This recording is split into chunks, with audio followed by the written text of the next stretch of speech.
അപ്പോൾ നമ്മളെ Malabar to London യാത്ര ഇവിടെ വെച്ച് പൂർത്തിയാക്കിയിരിക്കുകയാണ്.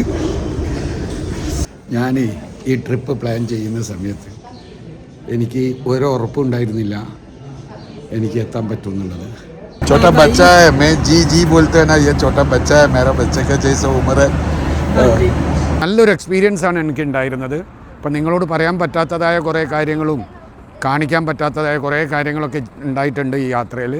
എയർപോർട്ട് എന്ന് പറയുന്നത് ഈ കാണുന്നതാട്ടോ. ഇങ്ങനെ അഭയാർത്ഥികൾ പോകുന്ന മാതിരിയാണ് നമ്മളെ ഫ്ലൈറ്റിലേക്ക് പോകുന്നത് കേട്ടോ. ഇപ്പോഴും ഇത്രയും വർഷങ്ങൾ കഴിഞ്ഞിട്ട് അവരുടെ അടുത്ത് പോയിട്ട് കരയും അതിനെ ദുഃഖം രേഖപ്പെടുത്തുകയും ഒക്കെ ചെയ്യുക എന്ന് പറഞ്ഞു കഴിഞ്ഞാൽ My favorite would be Ustad Hotel. ഉസ്താദ് ഹോട്ടൽ, कुल मलंगी लाइट्स, दृश्यम और काफी मलयालम मूवीज ऐसी है जो मुझे पसंद है और मेरी फेवरेट मलयालम क्योंकि एक्टर. फिर एक बार मलयालम केरला में आ जाना. കോഴിക്കോട് എയർപോർട്ടിൻ്റെ അത്ര പോലും വലുപ്പമില്ല. ബോസ്നിയനെ സംബന്ധിച്ചിടത്തോളം പറയുകയാണെങ്കിൽ എന്തെങ്കിലും ആവശ്യങ്ങളുണ്ടെങ്കിലൊക്കെ വരിക എന്നല്ലാതെ രാജ്യവും നമ്മൾ കഴിഞ്ഞു. 11ാമത്തെ രാജ്യത്തിലേക്കുള്ള എയർപോർട്ടിലേക്ക് പോവുകയാണ്. ഇതൊരു പ്രത്യേക തരം ബസ്സാട്ടോ. സർജേവോ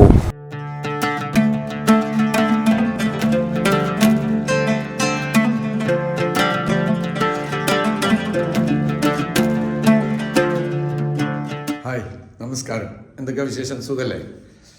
അങ്ങനെ നമ്മളെ 10ാമത്തെ രാജ്യമായ ബോസ്നിയയിൽ ഒരു രാത്രി കഴിഞ്ഞു. നമ്മൾ 2ാമത്തെ ദിവസമാണ് ബോസ്നിയയിൽ. ഇന്നലെ എത്തി, ഇന്നലെ സ്റ്റേ കഴിഞ്ഞു. അപ്പോൾ നമ്മളിന്ന് ഫുള്ള് ബോസ്നിയൻ്റെ സിറ്റിയിലെ സരജോവിലെ കുറച്ച് കാഴ്ചകൾ കൂടി കാണാനുണ്ട്. ഇതിലേക്ക് പോവാണ്. രാവിലെ തന്നെ എഴുന്നേറ്റു. ഇതാ കിച്ചൺ, ഇതാ നമ്മൾ ഒരു ചായ സെറ്റ് ചെയ്തിട്ടുണ്ട്, കോഴിമുട്ട പുഴുങ്ങാൻ വെച്ചിട്ടുണ്ട്. പിന്നെ നമ്മൾ ഇന്നലെ വാങ്ങിച്ച പഴം, ഇതെല്ലാം കൂടി നമുക്ക് ഇന്നലെ വാങ്ങിച്ച് വരുമ്പം €1 അടുത്തേ ഇതിന് വരുള്ളൂ കേട്ടോ വില. അങ്ങനെ നമ്മൾ ബ്രേക്ക്ഫാസ്റ്റൊക്കെ നമ്മൾ €1 അത്രയ്ക്ക് ഇങ്ങനെ കഴിക്കുമ്പോൾ നമുക്ക് വരുള്ളൂ. അപ്പോൾ നമ്മളെ പുതിയൊരു എപ്പിസോഡിലേക്ക് ബോസ്നിയ സരജോവിൽ എല്ലാവർക്കും സ്വാഗതം. അപ്പം ഇന്ന് സിറ്റി കാഴ്ചകൾ. ഇവർ നമുക്ക് അനുവദിക്കുന്ന കേട്ടോ. ഇവിടെ ടീ, കോഫി അങ്ങനത്തെ സാധനങ്ങളൊക്കെ ഉണ്ടാവും. സാധനങ്ങൾ ചില അത്യാവശ്യ സാധനങ്ങളൊക്കെ നമ്മൾ വാങ്ങിച്ചാൽ മതി. കോഴിമുട്ട ഞാൻ പുഴുങ്ങാനിട്ടിട്ടുണ്ട്. ഇതൊക്കെ ഇവരെ നമ്മളെ ഹോസ്റ്റൽ സർവീസിൽ വരുന്ന കേട്ടോ. ഈ ഹോസ്റ്റൽ എന്ന് പറഞ്ഞിട്ടുണ്ടെങ്കിൽ എനിക്ക് €12 2 ദിവസം കേട്ടോ കിട്ടിയത്. ബ്രെഡൊക്കെ എടുത്തിട്ടുണ്ട്, പഴമുണ്ട്. നമ്മൾ എന്തെങ്കിലും സാധനങ്ങൾ ഇതേപോലെ വാങ്ങിച്ച് വെച്ചാൽ മതി. ഒക്കത്തിനും ചെറിയ വില ഉണ്ടാവുള്ളൂ. പിന്നെ എന്തില്ല, ഇതൊക്കെ ഇവർ സർവീസ് ചെയ്യുന്ന കേട്ടോ. ഇത് ഞാൻ വാങ്ങിച്ച് വെച്ചാണ്. ഇന്നലെ പഴം 2 വാങ്ങിച്ചു, ബ്രെഡ് വാങ്ങിച്ചു. എല്ലാം കൂടി എനിക്ക് €1 10 പൈസ കുറവ്. ഇവിടുത്തെ കറൻസി 1.70 അങ്ങനെയാണ്. അപ്പോൾ അത്രേ ഉള്ളൂ ചിലവുകൾ വരുള്ളൂ. അപ്പോൾ ഇതൊക്കെ നമ്മൾ ശ്രദ്ധിച്ചാൽ അവിടെ കഴിക്കാനുള്ള സൗകര്യങ്ങളുണ്ട്. ഓക്കെ, അപ്പോൾ നമ്മളിന്ന് ബ്രേക്ക്ഫാസ്റ്റൊക്കെ കഴിഞ്ഞ് നേരെ നമ്മൾ സിറ്റിയിലെ കാഴ്ചകളിലേക്ക് ഇറങ്ങും കേട്ടോ.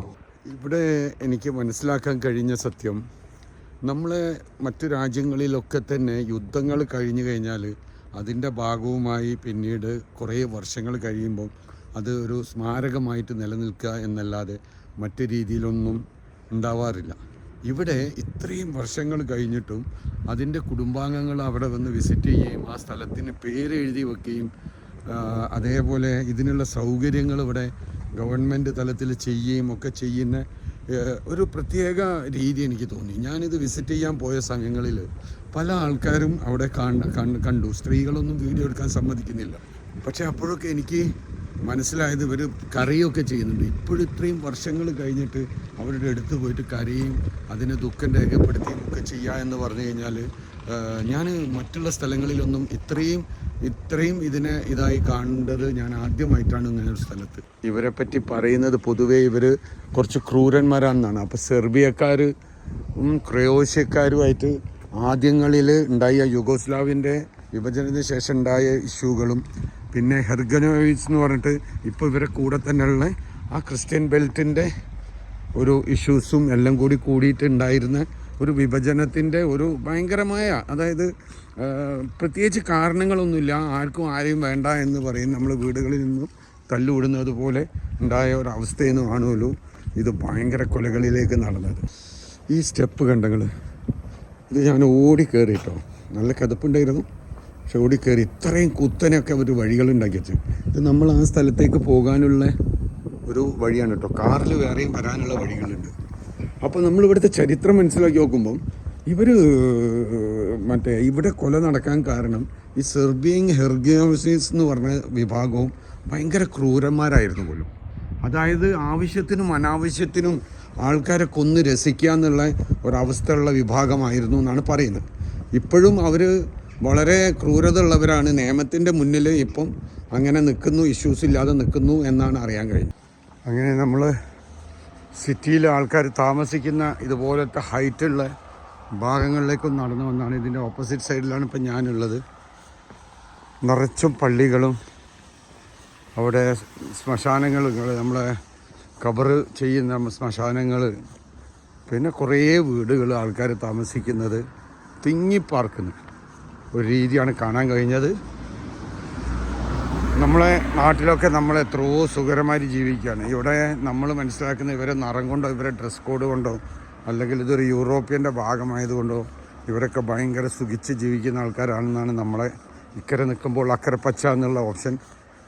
പക്ഷേ എല്ലാ രീതിയിലും സോഴ്സും അതിൻ്റെ സൗകര്യങ്ങളും അതിൻ്റെ സ്നേഹവും അതിൻ്റെ പരിലാളനവും അതിൻ്റെ സെക്യൂരിറ്റിയും ഇന്ന് ലോകത്തേക്ക് ആവശ്യമുള്ള രീതിയിലുള്ള ഔട്ട്പുട്ടുകളും എല്ലാം നിലനിൽക്കുന്നത് നമ്മളെ നാട്ടിൽ തന്നെയാണ് കേട്ടോ.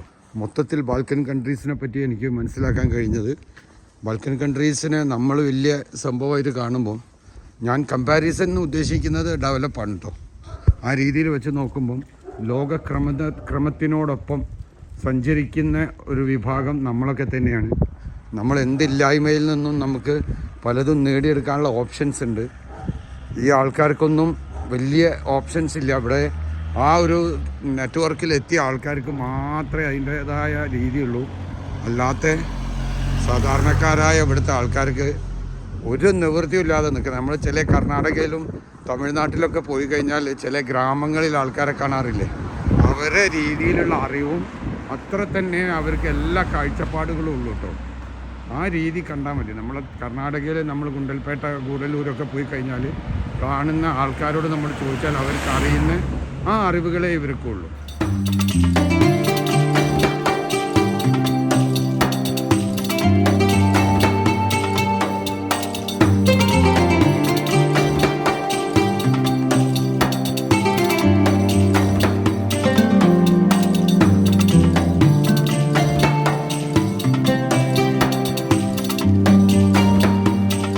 അങ്ങനെ നമ്മൾ ഇവിടെ നിന്ന് ഇറങ്ങുകയാണ്. നമ്മൾ നേരെ എയർപോർട്ടിലേക്കാണ് കേട്ടോ.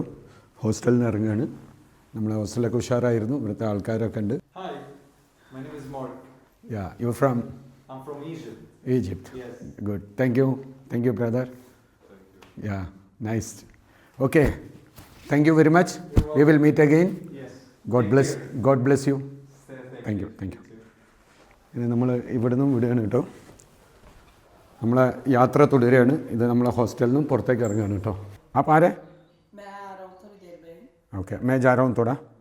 എയർപോർട്ട് से मिलूंगा. അങ്ങനെ നമ്മുടെ യാത്ര തുടർന്നുകൊണ്ടേയിരിക്കും. Brother again thank you very much. We will meet. അങ്ങനെ ഇവനായിരുന്നു അവിടുത്തെ മെയിൻ കൈകാര്യക്കാരൻ ഹോസ്റ്റലിൽ. പിന്നെ എവിടെ പോയാലും നമ്മൾ സെറ്റാക്കും, അത് വേറെ കാര്യം. പക്ഷെ എന്നാലും ഇതുവരെ കഴിഞ്ഞതിലുള്ള നമുക്കൊരാളെ സെലക്ഷൻ പറയുകയാണെങ്കിൽ ഇവരാണ് ഏറ്റവും നല്ല ബിഹേവിങ്ങും ഒക്കെ ആയിട്ട് പെരുമാറിയ ആൾക്കാർ കേട്ടോ. നമ്മൾ യൂട്യൂബറാന്ന് പറയുമ്പോൾ നമുക്ക് ഒരു റെസ്പെക്റ്റുമാതിരി നമ്മളെ ഹാൻഡിൽ ചെയ്തത് ഇവരാണ്. യൂട്യൂബറാന്ന് പറയുന്ന സമയത്ത് ഇപ്പോൾ സെർബിയയിൽ എനിക്ക് ഒരു ദിവസം ഫ്രീ കിട്ടി. അതേപോലെ ഇവിടെയും ഇപ്പം കുറച്ച് സമയം അധികം എടുത്തു. പക്ഷേ ഒരു പ്രശ്നമില്ല, പൈസ ഒന്നും വേണ്ടാന്ന് പറഞ്ഞു. അങ്ങനെയാണ് നമ്മൾ യൂട്യൂബറാന്ന് പറയുമ്പം നമുക്ക് റെസ്പെക്റ്റ് കിട്ടുന്ന സ്ഥലമുണ്ട്, അല്ലാത്ത സ്ഥലമുണ്ട് കേട്ടോ. എന്തൊക്കെയാണ് അവിടുത്തെ കഥകൾ എന്നൊക്കെ ചോദിച്ച് നമ്മളെ യൂട്യൂബ് സബ്സ്ക്രൈബ് ചെയ്ത് അങ്ങനത്തെ ആൾക്കാരും ഉണ്ട്. അങ്ങനെ നമ്മൾ ബോസ്നിയയിൽ നിന്നും സെർജോയിൽ നിന്നും നമ്മൾ വിട പറയാണ്. ഇവിടെ നമ്മൾ ബോസ്നിയനെ സംബന്ധിച്ചിടത്തോളം പറയുകയാണെങ്കിൽ എന്തെങ്കിലും ആവശ്യങ്ങളുണ്ടെങ്കിലൊക്കെ വരിക എന്നല്ലാതെ നമ്മൾ മോണ്ടിനെഗ്രോനെ പറ്റി പറഞ്ഞ പോലെ പറയാനില്ല. പക്ഷെ എന്നാലും കുഴപ്പമൊന്നുമില്ല സ്ഥലങ്ങൾ കേട്ടോ. നമ്മളെ യാത്രയിലെ ഒരു എന്താ പറയുക, ഒരു സെക്കൻഡായിട്ട് പറയാൻ പറ്റുന്ന ഒരു സ്ഥലമാണ്. നമുക്ക് ഏറ്റവും കൂടുതൽ പറയാനുള്ളത് മോണ്ടിനെഗ്രോ ആയാലും തുർക്കി, അൽബേനിയ കുഴപ്പമില്ല, ഇതുപോലെ ഇവിടെയും കുഴപ്പമില്ല. നമുക്ക് ഏറ്റവും ബൾഗേറിയാണ് താല്പര്യമില്ലാണ്ടായത്. പിന്നെ കൊസവോ വലിയതായില്ല, സെർബിയ ആയിട്ടില്ല. റൊമാനിയ അത്രയും പോരാ. അങ്ങനെ ഓരോരോ കാറ്റഗറിയാണ് കേട്ടോ. അങ്ങനെ നമ്മൾ ഇവിടുന്ന് എയർപോർട്ടിലേക്ക് പോകാൻ നമുക്ക് €1 ആണ് കേട്ടോ. €1 ആണ് ഇവർ ചാർജ് ചെയ്യുന്നത്. ഇവിടെ നിന്ന് 103 എന്ന് പറയുന്ന ബസ് വരും. 10 മിനിറ്റിലുണ്ടാവും. അപ്പോൾ അതിൽ നമ്മൾ ഇവിടുത്തെ 2 ഇതാണ് കൊടുക്കേണ്ടത്. അതായത് €1 അതാണ് നമ്മളെ ചാർജ് കേട്ടോ. ഇവിടുന്ന് ഏകദേശം 1 മണിക്കൂറോളം യാത്ര ഉണ്ട്. 28 കിലോമീറ്റർ 30 കിലോമീറ്റർ ഇട്ടുണ്ട്. പക്ഷേ അതിന് ചാർജ് അത്രേ വരുന്നുള്ളൂ. ബോസ്നിയയുടെ കാഴ്ചകൾ ഇനി എന്താ കാണാനുള്ളത്? നമ്മളെല്ലാ സ്ഥലത്തും കാണുന്ന മാതിരി തന്നെ അതാ പ്രാവുകളുണ്ട്. പിന്നെ നമ്മൾ പറഞ്ഞതുപോലെ പഴയ ചരിത്രങ്ങളും പഴയ പ്രശ്നങ്ങളും ഒക്കെ ആയിട്ട് ഇപ്പോഴും സെറ്റാവാത്ത കുറച്ച് ആൾക്കാരുണ്ട് ഇവിടെ. പക്ഷെ എന്നാലും കാലഘട്ടങ്ങളെല്ലാം മായ്ച്ച് കളയുന്നത് പോലെ ഇവരെ ജീവിതവും ഉഷാറായി വരുന്നതായിട്ടാണ് കാണാൻ കഴിഞ്ഞത്. നമ്മളെ മലബാർ ടു ലണ്ടൻ യാത്ര ഞാൻ പെട്ടെന്ന് എടുത്തൊരു തീരുമാനമായിരുന്നു കേട്ടോ. കാരണം ജനുവരി 1 ഞാൻ പറഞ്ഞല്ലോ ബൾഗേറിയയും ഇതും യൂറോപ്യൻ യൂണിയനിൽ പെട്ടെന്ന് പറഞ്ഞപ്പം അത് കേട്ടപ്പോൾ തന്നെ ചിന്തിച്ചിരുന്നു. പക്ഷേ പ്ലാനിങ് ഇല്ലായിരുന്നു. പക്ഷേ അടുത്ത പ്രാവശ്യം എപ്പോഴും പോകാമെന്ന് വിചാരിച്ച്. പക്ഷേ എൻ്റെ ഷെങ്കൻ വിസ തീരുന്ന സമയം ആയതുമ്പോൾ ഞാൻ പിന്നീട് കുറേ സമയം എടുത്തു പോകുമെന്ന് വിചാരിച്ചിട്ട് ഈ ഒരു ടൈമിന് ആ 2 കൺട്രി കൂടി കവർ ചെയ്യുകയും ബാൽക്കൻ കൺട്രി കുറേ കാലമായിട്ട് മനസ്സിലുണ്ടായിരുന്ന ആഗ്രഹമുള്ള സ്ഥലമാണ്. അതുകൊണ്ട് ബാൽക്കൻ കൺട്രീസുമാണ്. മൊത്തത്തിൽ ഹാപ്പിയാണ്. നമ്മൾ വിചാരിച്ച ബഡ്ജറ്റിനെക്കാട്ടി കുറഞ്ഞിട്ടാണ് എത്തിയത്. ഇനിയിപ്പോൾ ലണ്ടനിലേക്കുള്ളതാണ്. ലണ്ടനിലേക്ക് €12 ആകെ നമുക്ക് ടിക്കറ്റിനായിട്ടുള്ളൂ ഫ്ലൈറ്റിന്. അപ്പോൾ നമ്മളത് ആദ്യം എടുത്ത് വെച്ചാട്ടോ. ഇപ്പം നമ്മൾ നോക്കുന്ന സമയത്ത് അതിന് €68 അങ്ങനെ എന്തൊക്കെയാണ് അതിൻ്റെ ഫെയറായിട്ട് വരുന്നത്. അങ്ങനെ നമ്മൾ മലബാർ ടു ലണ്ടൻ യാത്ര അതിനെ പറ്റിയിട്ട് ബാക്കി കാര്യങ്ങൾ നമുക്ക് ലണ്ടനിൽ വിശദമായിട്ട് പറയാം. ഇപ്പോൾ പറയാനുള്ളത് ഇതുവരെ നമ്മളെ 10 രാജ്യവും നമ്മൾ കഴിഞ്ഞു. 11ാമത്തെ രാജ്യത്തിലേക്കുള്ള എയർപോർട്ടിലേക്ക് പോവുകയാണ്. ഇനിയിപ്പം വേറെ ബുദ്ധിമുട്ടുകളൊന്നും ഉണ്ടാവില്ല എന്ന് നമുക്ക് പ്രതീക്ഷിക്കാം. ഒന്നും വരാതിരിക്കട്ടെ. ഇതിൻ്റെ ഇടയിൽ പല പ്രശ്നങ്ങളും എൻ്റെ മനസ്സിലുണ്ടായിരുന്നു. പല ആൾക്കാരും പലതും പറഞ്ഞിട്ടും വായിച്ചറിഞ്ഞതൊക്കെ വെച്ചിട്ട്. പക്ഷേ ദൈവകൃപയാൽ എന്നോടൊരു വിഷമോ ക്രൂരതയോ കാണിച്ചിട്ടില്ല. എനിക്കെല്ലാം വിചാരിച്ച മാതിരിയായി. പിന്നെ കുറച്ചൊക്കെ നമ്മളെ എക്സ്പീരിയൻസും കാര്യങ്ങളൊക്കെ ഇതിൻ്റെ ഒരു ഭാഗം തന്നെയാണ്. അങ്ങനെ നല്ലൊരു എക്സ്പീരിയൻസാണ് എനിക്കുണ്ടായിരുന്നത്. ഇപ്പം നിങ്ങളോട് പറയാൻ പറ്റാത്തതായ കുറേ കാര്യങ്ങളും കാണിക്കാൻ പറ്റാത്തതായ കുറേ കാര്യങ്ങളൊക്കെ ഉണ്ടായിട്ടുണ്ട് ഈ യാത്രയിൽ. പക്ഷേ അതൊക്കെ നമ്മൾ പിന്നീട് ഒരിക്കൽ ബുക്ക് എഴുതിയിട്ടോ അല്ലെങ്കിൽ നമ്മളെ വിവരണങ്ങൾ അവതരിപ്പിക്കുന്ന സമയത്തോ ഏതെങ്കിലും ഒരു സമയങ്ങളിൽ ഞാൻ നിങ്ങൾക്കൊക്കെ അറിയിക്കുന്നതായിരിക്കും എന്തായാലും. ഇതാണ് കേട്ടോ നമ്മളെ എയർപോർട്ടിലേക്കുള്ള വാഹനം. എയർപോർട്ടിലേക്കുള്ള വാഹനം വലുതാണ്. ഇത് ഇലക്ട്രിക്കലായിട്ടാണ് പോകുന്നത് കേട്ടോ. ഇത് ടയറൊക്കെ തന്നെയാണ്, അല്ലാണ്ട് ട്രാം പോലെയല്ല. പക്ഷേ നമ്മൾ ചൈനയിലൊക്കെ കണ്ടതുപോലുള്ള ഒരു വാഹനമാണ്. പക്ഷേ ഇതിൽ ചൈനയിൽ ഇത്ര വലുത് ഉണ്ടാവാറില്ല. ഇതൊരു വേറൊരു ട്രാം ലുക്കിലുള്ള ഒരു വാഹനമാണ് കാണാൻ കഴിഞ്ഞത് കേട്ടോ. നമ്മളെ ബോസ്നിയയിലെ എയർപോർട്ടിലേക്കുള്ള വാഹനമാണ്. €1 ഉള്ളൂ കേട്ടോ. 28 കിലോമീറ്റർ 32 കിലോമീറ്റർ ഇട്ടുണ്ട്. €1 ഉള്ളൂ നമുക്ക് അതിനുള്ള ചിലവ് വരുന്നുള്ളൂ. ഇത്തരം കാര്യങ്ങൾക്ക് ബസ് സർവീസ് പബ്ലിക് സർവീസൊക്കെ ഇവിടെ വളരെ കുറവാട്ടോ. പൊതുവേ വലിയ എക്സ്പെൻസീവ് ഒന്നുമല്ല. നമ്മളെ നാട്ടിലെ ചിലവ് തന്നെ ഉള്ളൂ ഫുഡിനും കാര്യങ്ങൾക്കൊക്കെ. അതിലും കുറവായിട്ടേ എനിക്ക് തോന്നിയിട്ടുള്ളൂ പലതും. ഇതൊരു പ്രത്യേക തരം ബസ്സാട്ടോ. നല്ല രസമുണ്ട് ബസ് കാണാൻ. ടയറുകളൊക്കെ കണ്ടില്ല നിങ്ങൾ, ഡോറ്. ഇത് എവിടുത്തെ മേടാന്ന് അറിയില്ല, പക്ഷെ നന്നായിട്ടുണ്ട് ബസ്. ഇലക്ട്രിക്കലാണ് കേട്ടോ, പോകുന്നത് മൊത്തം ഇലക്ട്രിക്കലാണ്. ടയർ കണ്ടില്ല ഇതിൽ. അപ്പോൾ ഇത് ബാക്ക് ഭാഗമാണ്. ഇതിൻ്റെ മുൻഭാഗത്തെ പോലെ തന്നെയാണ് ബാക്ക് ഭാഗം. ഇലക്ട്രിക്കൽ ലൈൻ ഇങ്ങനെ കണക്ട് ചെയ്ത് വെച്ചാണ്. ഇങ്ങനെയാണ് ഇലക്ട്രിക്കൽ ലൈൻ അതിൻ്റെ കണക്ട് ചെയ്ത് വെച്ചത് കേട്ടോ. 55 നമ്പർ എന്നൊക്കെ കാണുന്നുണ്ട്. ഇതിൻ്റെ അകത്ത് കയറി ഇരിക്കാനായോ എന്നറിയില്ല. ഞാൻ ഏതായാലും കയറുന്നുണ്ട്. ഇവിടെ സ്വാപ്പിങ്ങിനുള്ള മെഷീനുണ്ട്. ഇവിടെ ഇങ്ങനെയാണ് കേട്ടോ ബസ്സിൻ്റെ സെറ്റപ്പുകൾ. ഇതിൽ പൈസ വാങ്ങുമോയെന്നറിയില്ല. സ്വാപ്പിംഗ് ആണ് കാണുന്നത്. പക്ഷേ ഡ്രൈവർ വന്നാൽ ചിലപ്പം പൈസ വാങ്ങുമെന്നാണ് പറഞ്ഞത്. പൈസൻ്റെ ഇതുണ്ട്. ഡ്രൈവർ പ്രൈവറ്റ് ഇതിലാട്ടോ. അത് അവിടെ പൈസൻ്റെ സ്ഥലമൊക്കെ ഉണ്ട്. ട്രെയിൻ പോലെ തന്നെ, മെട്രോ പോലെ തന്നെയാണ് ഇത് ചെയ്ത് വെച്ചത്. ഒരു ട്രാം പോലെ തന്നെ, പക്ഷേ റോഡിലൂടെ പോകുന്ന ടയറിൽ. അങ്ങനെ നമ്മളെ അവസാനത്തെ 10ാമത്തെ രാജ്യമായ ബോസ്നിയയിലെ ബസ്സിൽ കയറിയിരിക്കുകയാണ്. നമ്മൾ ട്രാം പോലത്തെ എയർപോർട്ടിലേക്കുള്ള ബസ്സിലാണ്. അങ്ങനെ നമ്മൾ റോഡിലെ ട്രാമിലൂടെ പോയിക്കൊണ്ടിരിക്കുകയാണ് എയർപോർട്ടിലേക്ക് കേട്ടോ.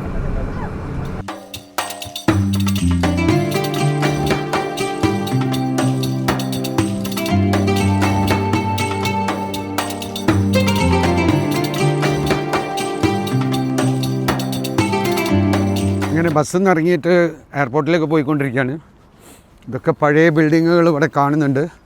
ഇവിടെ പുതിയൊരു ട്രാക്ക് ഉണ്ടാക്കിയിട്ടുണ്ട് കേട്ടോ, സൈക്കിളിന് പോകാൻ ആൾക്ക് നടക്കാനും ഓടാനും ഒക്കെ ആയിട്ടുള്ള നല്ല ട്രാക്കാണ്. ഇതുപോലത്തെ ഇങ്ങനത്തെ രാജ്യങ്ങളിൽ പോലും ഇതുണ്ടാക്കുന്നുണ്ട്. നമ്മളെ നാട്ടിൽ പുതിയതായിട്ട് ഇനിയെങ്കിലും ഇതിട്ടാൽ ഉണ്ടാക്കുകയായിരിക്കും ഡെവലപ്പ് എന്ന് വിചാരിക്കല്ലേ. കാരണം പബ്ലിക്കിന് ഇത്ര ഹെൽപ്ഫുള്ളാവുന്ന വേറൊരു സംഗതിയില്ല. ഇതുപോലത്തെ ട്രാക്ക് ഉണ്ടാക്കി കഴിഞ്ഞാൽ നമ്മളെ നാട്ടിൽ ഈ സൈക്കിൾ ഉപയോഗിക്കാനൊക്കെ തന്നെ കുട്ടികൾക്കും ഒക്കെ താല്പര്യങ്ങൾ ഉണ്ടാവുകയും ചെയ്യും. അങ്ങനെ ബസ് ഇറങ്ങി നമ്മൾ എയർപോർട്ടിലേക്ക് നടന്നുകൊണ്ടിരിക്കുക കേട്ടോ. 1.5 കിലോമീറ്റർ, 1 കിലോമീറ്ററും 1.6 കിലോമീറ്റർ അതാണ് നമുക്ക് നടക്കാനുള്ളത് ഇവിടുന്ന് ബസ് ഇറങ്ങിയാൽ. സാധാരണ എല്ലാവരും ടാക്സി കിക്സൊക്കെ വിളിക്കും, നമ്മളത് വിളിക്കൂല. നമ്മളൊന്നുകിൽ നടക്കും, അല്ലെങ്കിൽ ബസ്, അല്ലെങ്കിൽ ട്രെയിന്, അല്ലെങ്കിൽ ആരോടെങ്കിലും ലിഫ്റ്റ് ചോദിക്കുക. അതാണ് നമ്മളെ പരിപാടി കേട്ടോ. എന്താ സുഖം, നടക്കാൻ നല്ല സുഖമുണ്ട് കേട്ടോ. നല്ല കാലാവസ്ഥയല്ലേ, തണുപ്പുണ്ട്. എന്നാൽ ഓവർ തണുപ്പുമല്ല. ഇവിടെ അത്ര ഓവർ തണുപ്പില്ലെന്ന്, ഇത്രയും സമാധാനം. അങ്ങനെ ഏകദേശം നമ്മൾ എയർപോർട്ടിൻ്റെ അടുത്തെത്തി. ഇവിടുത്തെ എയർപോർട്ട് എന്ന് പറയുന്നത് ഈ കാണുന്നതാട്ടോ.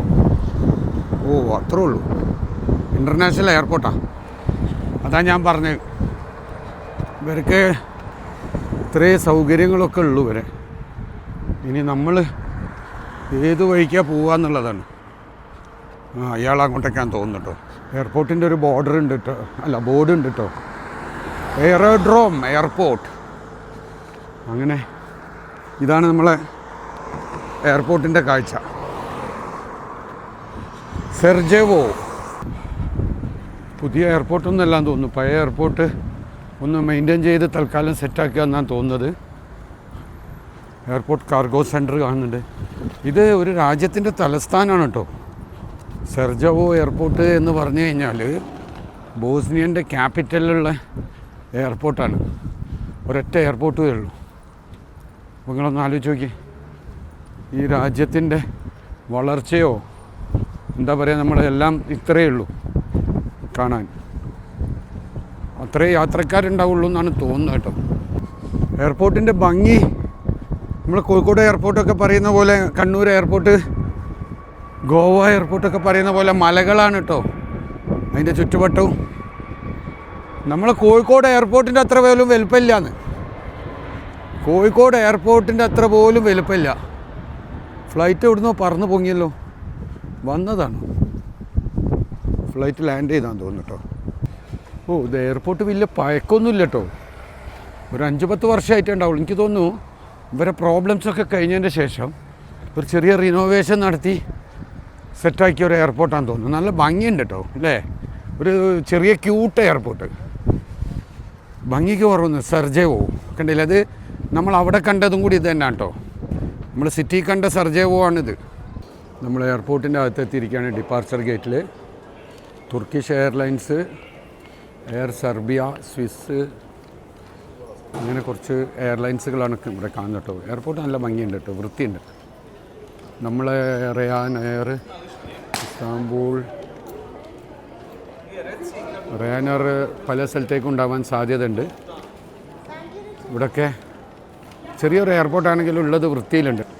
അങ്ങനെ ഇവിടെ ഫ്ലൈ ദുബായ് ഉണ്ട് കേട്ടോ. ഫ്ലൈ ദുബായ് ഇവിടെ നിന്നുണ്ട്, സർവീസ് ഉണ്ട് കേട്ടോ. പെഗാസസ് ഇതൊക്കെ പിന്നെ തുർക്കീൻ്റെ എയർലൈൻസാണ്. ഫ്ലൈ ദുബായ് ഉണ്ട്, ഫ്ലൈ ദുബായിക്ക് ഒരു കൗണ്ടറൊക്കെ ഉണ്ട്.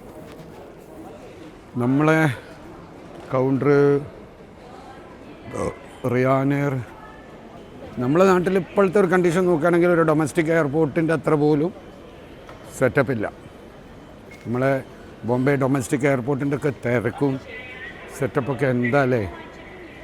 റിയാൻ എയർ ഉണ്ട്, ഇമിഗ്രേഷൻ അത് വേറെയാണ്, നമ്മളതായിട്ടില്ല. റിയാൻ എയറിൻ്റെ സ്പെഷ്യലായിട്ടുള്ള കൗണ്ടർ കാണുന്നില്ല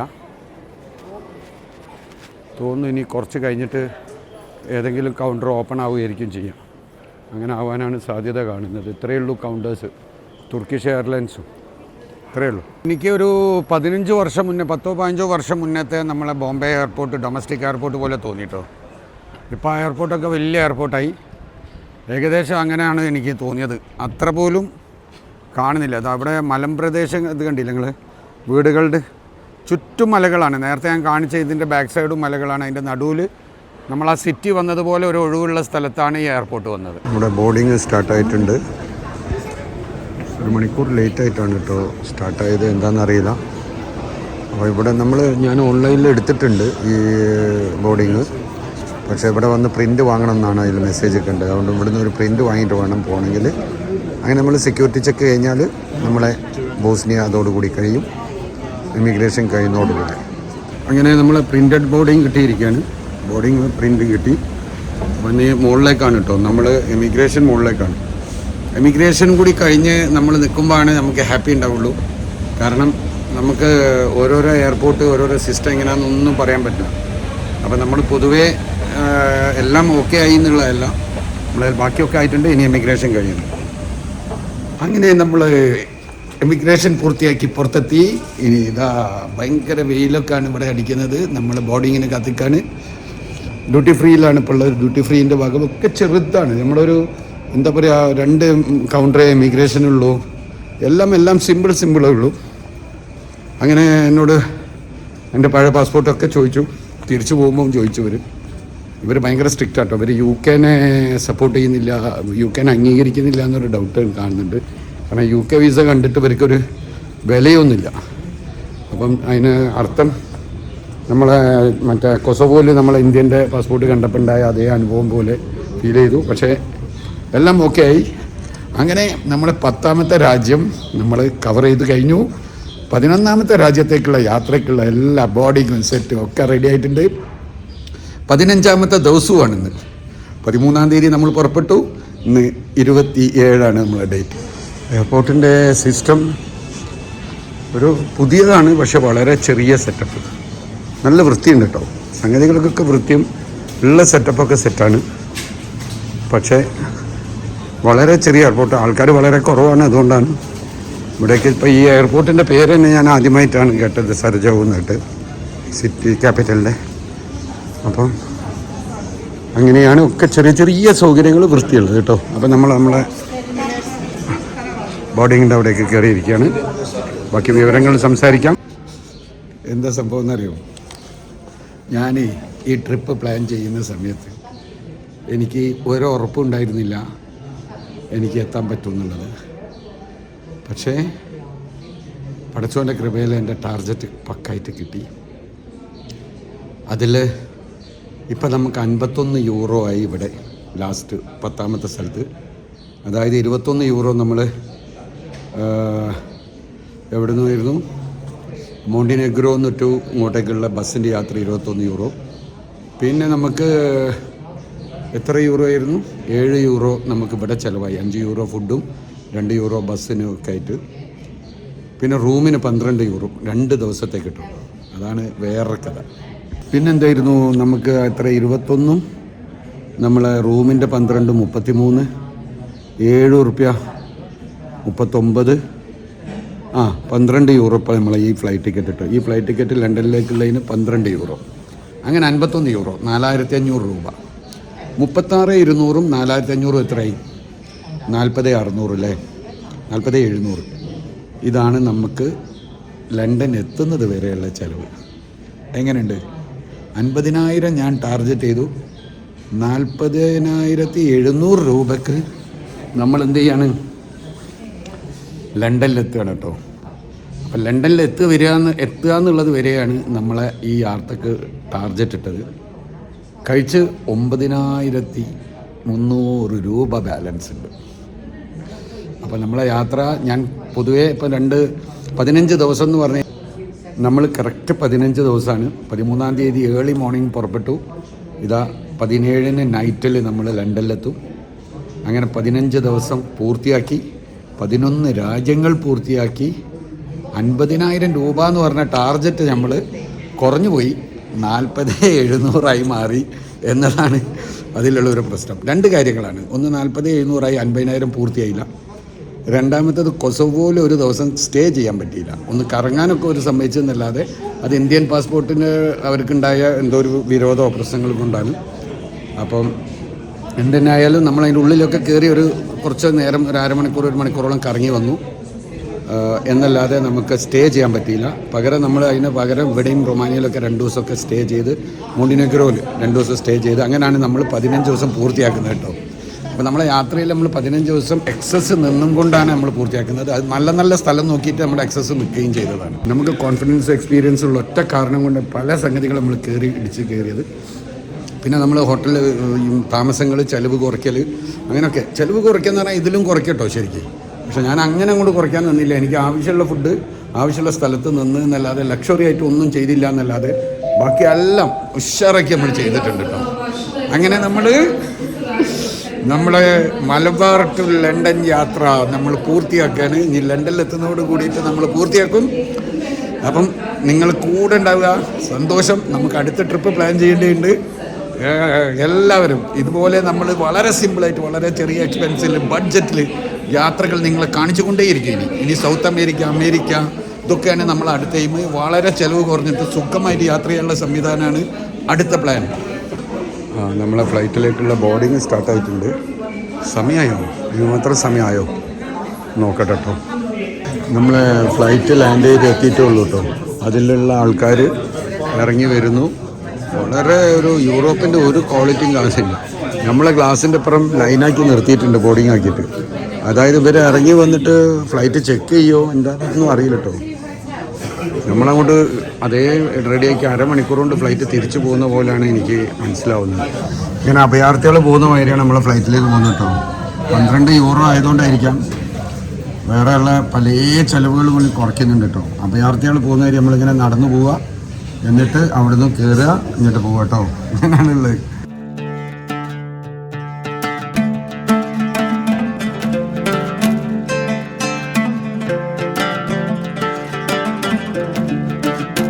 ഇങ്ങനെ ഫ്ലൈറ്റിലേക്ക് നടന്ന് കയറുകയാണ്. ഇതാണ് അവസ്ഥ. പക്ഷേ സംഭവം ഭയങ്കര രസമാട്ടോ. സംഭവം ഭയങ്കര രസമാണ്. എല്ലാ ഔട്ട്ഗ്രൗണ്ട് ഉണ്ടല്ലേ, ഭയങ്കര രസമാണ് സംഗതികൾ കാണാനുമൊക്കെ. ഫുള്ള് കാര്യങ്ങളിൽ വളരെ സിമ്പിൾ എയർപോർട്ട് ആയതുകൊണ്ട് ഈ രീതിയിൽ ആൾക്കാർ കയറുന്നത് യൂറോപ്പിലാണ്, ബോസ്നിയയിലാണ്. അപ്പം നമ്മൾ ലണ്ടനിലേക്കുള്ള യാത്ര നമ്മൾ പോവുകയാണ്. നമ്മളെ 10ാമത്തെ രാജ്യത്ത് നമ്മൾ വിട പറയുകയാണ്. 11ാമത്തെ രാജ്യത്തിൽ എത്തിക്കഴിഞ്ഞാൽ നമ്മളൊരു അടി പൊളിക്കും. നമ്മൾ ഫ്ലൈറ്റിൽ വന്നപ്പോൾ ഫ്ലൈറ്റിൽ വലിയൊരു രസം ഉണ്ടായിട്ടോ. എൻ്റെ കൂടെ നമ്മളെ ഹോസ്റ്റലിൽ ഉണ്ടായിരുന്ന ഒരു ഭായി കേട്ടോ, പാകിസ്ഥാനാണ്. അപ്പം ഓക്കെ. നമ്മൾ യാദൃശ്ചികമായിരിപ്പം ഫ്ലൈറ്റിൽ നമ്മൾ ഒരുമിച്ചിട്ടുണ്ടോ. ഞാനിങ്ങനെ ഫ്ലൈറ്റിൽ സീറ്റിലിരുന്ന് ബാക്കിൽ മുന്നിലേക്ക് വന്നപ്പോൾ മൂപ്പര നേരിട്ടുണ്ട്. 2 ദിവസം നമ്മൾ ഒരുമിച്ചിട്ടായിരുന്നു കേട്ടോ നമ്മളെ ഹോസ്റ്റലിൽ. ഭയങ്കര രസമായിരുന്നു. ജി ബോലിയേ, आपको उधर से इंटरव्यू ले ही लिया.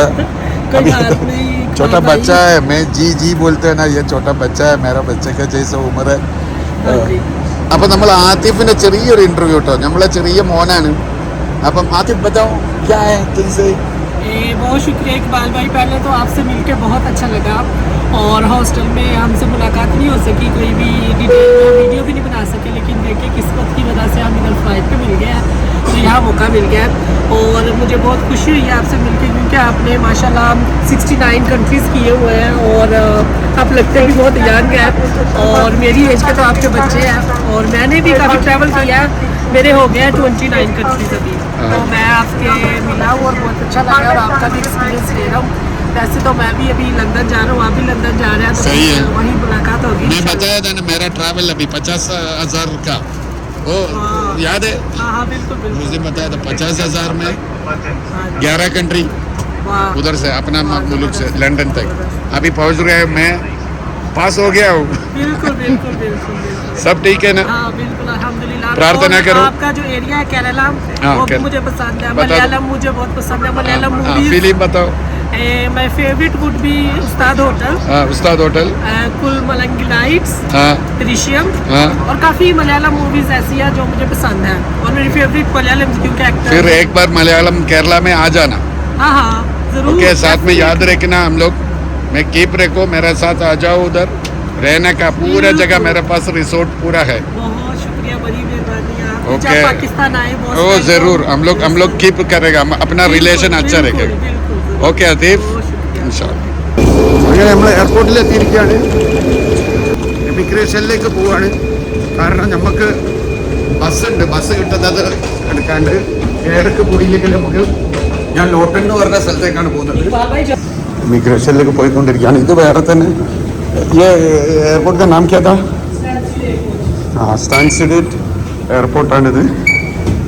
ഈ എയർപോർട്ട് നമ്മൾ സാധാരണ പോകുന്ന എയർപോർട്ടല്ല. ഇത് റിയാൻഡറിന് ചെറിയ ലോ ബഡ്ജറ്റ് ഫ്ലൈറ്റൊക്കെ വരുന്ന എയർപോർട്ടാട്ടോ. അപ്പം വേഗം പോയിട്ട് ഇമിഗ്രേഷൻ കഴിഞ്ഞാൽ ബസ് കിട്ടുക. ബസ് പോയാൽ പിന്നെ 3 മണിക്കൂർ കഴിഞ്ഞാൽ ബസ് കിട്ടുക. ലോട്ടൺ എന്ന് പറഞ്ഞ സ്ഥലത്തേക്കാണ്. നമ്മളെ കൂടെ മോണ്ടിനിയോഗ്രോയിലുണ്ടായിരുന്ന ബായില്ലേ, നമ്മളെ ഗുലാം ബായി, അപ്പം മൂപ്പരെ ക്ഷണിച്ചിട്ടുണ്ട്. നമ്മളെ യാത്രൻ്റെ ഡീറ്റെയിൽ ഒക്കെ ഒന്ന് ഡിസ്കസ് ചെയ്യണമെന്ന് അവിടുന്ന് പരിചയപ്പെട്ടപ്പോൾ. അപ്പോൾ ഇന്ന് മൂപ്പരെ അടുത്തേക്കാണ് നമ്മൾ പോകുന്നത്. ഇന്ന് ചിലപ്പോൾ അവിടെ ആയിരിക്കും സ്റ്റേ, നോക്കട്ടെ. മൂപ്പരെ ക്ഷണിച്ചിട്ടുണ്ട്. ഇങ്ങനെയാണ് നാളെ അവിടുന്ന് പുറത്തേക്ക് പോവുള്ളൂ, വേറെ സ്ഥലത്തേക്ക്. അപ്പോൾ നമ്മൾ മലബാർ ടു ലണ്ടൻ 11 രാജ്യങ്ങൾ 50,000 ടാർജറ്റ്. നമ്മളത് അവിടെ എത്തിയിരിക്കുകയാണ്. ഇവിടെ अभी मेरा ट्रैवल पूरा हो गया, वेरी गुड, अभी पूरा हो गया, बजट भी कम हो गया. അപ്പം നമ്മൾ അങ്ങനെ അപ്പം ട്രെയിനിന് കാത്തിരിക്കുകയാണ്. ഇവിടുന്ന് വേഗം ഇമിഗ്രേഷനിലെത്തിയിട്ട് പുറത്തിറങ്ങണം. അപ്പോൾ നമ്മളെ മലബാർ ടു ലണ്ടൻ യാത്ര ഇവിടെ വെച്ച് പൂർത്തിയാക്കിയിരിക്കുകയാണ്. അപ്പോൾ നമ്മൾ ഈ എപ്പിസോഡ് ഇതുകൂടെ അവസാനിക്കുകയാണ്. ഇനി ലണ്ടൻ എപ്പിസോഡ് കേട്ടോ. ഓക്കെ, അപ്പം നമ്മൾ ബോസ്നിയ എന്നുള്ള യാത്രയും ബോസ്നിയ കാഴ്ചകളും നമ്മളെ 11ാമത്തെ രാജ്യം എത്തിയും എല്ലാം കൂടി ചെയ്തു. അങ്ങനെ നമ്മളെ കാഴ്ചകളും എല്ലാം നിങ്ങൾക്ക് ഇഷ്ടമായിട്ടുണ്ടാവും വിചാരിക്കുന്നു. ഓക്കെ, അപ്പോൾ അതുവരെ അടുത്ത എപ്പിസോഡ് കാണും വരെ, നമ്മളെ ലാസ്റ്റ് എപ്പിസോഡ് ലണ്ടൻ എപ്പിസോഡ് ഉണ്ടാവും കാണും വരെ. ബായ്.